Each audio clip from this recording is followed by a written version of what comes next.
দক্ষিণ এশিয়ার অন্যতম শ্রেষ্ঠ সাহিত্যিক রবীন্দ্রনাথ ঠাকুরের একটি বিশ্ববিখ্যাত এবং আবেগপূর্ণ গল্প কাবুলিওয়ালা। এটি কেবল একটি গল্প নয়, এটি হলো সীমানা পেরিয়ে দুই ভিন্ন সংস্কৃতির মানুষের মধ্যেকার এক অদ্ভুত পিতৃত্বের টান। গল্পটি শুরু করার আগে কিছু আকর্ষণীয় তথ্য জেনে নিন। এই গল্পটি 1892 সালে লেখা হয়েছিল। রবীন্দ্রনাথ এখানে দেখিয়েছেন যে একজন বাবার হৃদয় সব দেশেই এক। আফগানিস্তানের রুক্ষ পাহাড় থেকে আসা একজন দীর্ঘদেহী মানুষ আর বাংলার এক চঞ্চল ছোট্ট মেয়ের মধ্যে যে বন্ধুত্ব গড়ে ওঠে তা আজও বিশ্ব সাহিত্যে এক অনন্য উদাহরণ। এই গল্পের উপর ভিত্তি করে একাধিক ভাষায় কালজয়ী চলচ্চিত্র নির্মিত হয়েছে। গল্পের শুরু হয় 5 বছরের চঞ্চল মেয়ে মিনিকে দিয়ে, যে সারাক্ষণ কথা বলতে ভালোবাসতো। একদিন সে জানালার কাছে বসে দেখল রাস্তা দিয়ে ঝোলা কাঁধে এক দীর্ঘদেহী আফগান মানুষ হেঁটে যাচ্ছে। মিনি তাকে কাবুলিওয়ালা বলে ডাকতে শুরু করে, কিন্তু লোকটি কাছে আসতেই সে ভয়ে ভেতরে পালিয়ে যায়।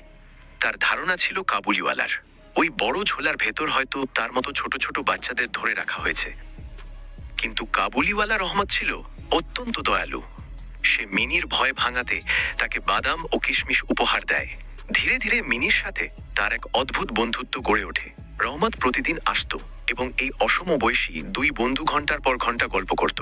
মিনির বাবা, যিনি একজন লেখক, তিনি অবাক হয়ে দেখতেন কিভাবে একজন রুক্ষ চেহারার মানুষ একটি ছোট বাচ্চার সাথে শিশুর মতোই মিশে যাচ্ছে। একদিন রহমত একজন প্রতিবেশীর কাছে ধারের টাকা আদায় করতে গিয়ে ঝগড়ায় জড়িয়ে পড়ে এবং রাগের মাথায় তাকে ছুরিকাঘাত করে। ফলস্বরূপ তার 8 বছরের জেল হয়ে যায়। দীর্ঘ সময় পেরিয়ে যায়, মিনি বড় হতে থাকে এবং সে তার শৈশবের সেই কাবুলিওয়ালা বন্ধুর কথা ভুলেই যায়। 8 বছর পর রহমত যখন জেল থেকে ছাড়া পায়, সেদিন ছিল মিনির বিয়ের দিন।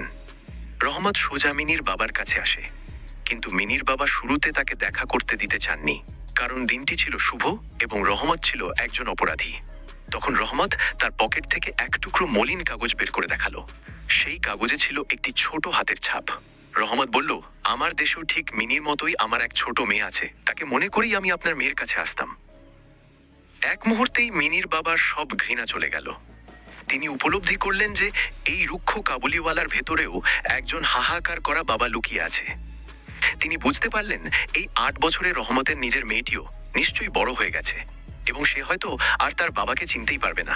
মিনির বাবা উৎসবের কিছু খরচ কমিয়ে রহমতকে দেশে ফেরার টাকা দিয়ে দিলেন, যাতে একজন বাবা তার নিজের মেয়ের কাছে ফিরে যেতে পারে। গল্পের মূল শিক্ষাই গল্পটি আমাদের শেখায় যে ভাষা, দেশ বা সংস্কৃতির পার্থক্য থাকলেও মানুষের মৌলিক আবেগগুলো একই রকম। একজন বাবার ভালোবাসা কোনো নির্দিষ্ট মানচিত্র বা ধর্মের মধ্যে সীমাবদ্ধ থাকে না।